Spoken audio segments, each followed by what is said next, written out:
Čaute ľudia, vítajte u nového videa. Dnes by som s vami rád prebral tému, ako vidím tento svet ja, ako vidím život ja a vysvetlil vám, že život prakticky nemá zmysel. Žiť nemá zmysel, život nemá zmysel. A veľa z nás sa snažia celý život ten zmysel nájsť a ani ho nenájdu, pretože ľudia musíme sa zobudiť, život zmysel nemá. My sme na tejto planéte, aby sme proste žili. Tým, že sa tak oddelujeme od zvierat a od tej základnej prírody, tak si myslíme, že život je o niečom inom. Máme takú istú potrebu chodiť na vecko, mať sex, spať a jesť. 4 základné veci, ktoré máme spoločné so zvieratmi.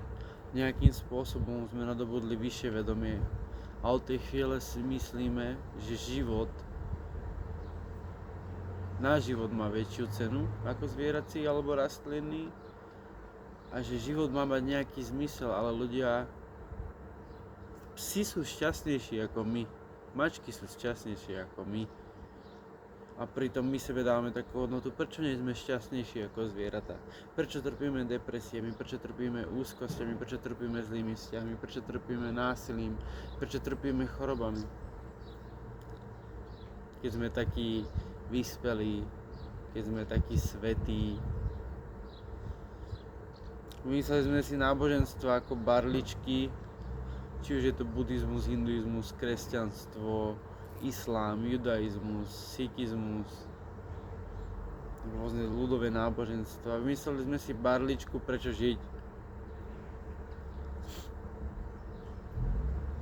A vymysleli sme si niečo ešte, že čo má byť po smrti, aby sme sa tej smrti tak nebáli. Ale život sa má proste žiť. Ako učí Zazen. Zazen proste máš sedieť a meditovať, sústrediť sa na nich, to je všetko. A vidieť tú ničotu, ktorá v živote je. To je ničota. Ale tým, že my stále niečo chceme, či už je to materiálne, fyzické, ľudové, tak trpíme tým. Pretože stále niečo chceme a hľadáme zmysel života a ľudia, život je o tom ísť spať, najesť sa, tráviť život s ľuďmi, rozprávať sa, viesť konverzácie, ísť na vecko, spať, jesť a znova dokola. Tým, že sme ale vysplejší a nadobudli sme vyššie vedomie, tým viac trpíme. A čím je človek inteligentnejší a viac toho v jeho živote, tým viac človek trpí. Život nemá zmysel, život nemá mať zmysel. Život sa má žiť. Pre niekoho je to strašidelné, pre niekoho je to nepredstaviteľné, nemať žiadne ciele. Ciele v živote si môžeme dať, to nehovorím. Ciele v živote by mal mať človek, aby sa tu nenudil nejakým spôsobom a človek hľadá zmysel, aby sa tu nejakým spôsobom proste nenudil druhýkrát. Tak sme sa oddelili od tých zvierat a od tej ríše, od tej našej pravej podstaty, že sa bereme anielsky a pritom trpíme viac ako zvieratá. Pes dokáže jesť jedno jedlo celý život a je šťastný, pretože žije v prítomnom okamihu. Mačky si pospávajú, najedia sa, znova si pospia, hrajú sa, trpia depresiou. Trpia depresiou alebo úzkosťami, povedzte mi. Nie.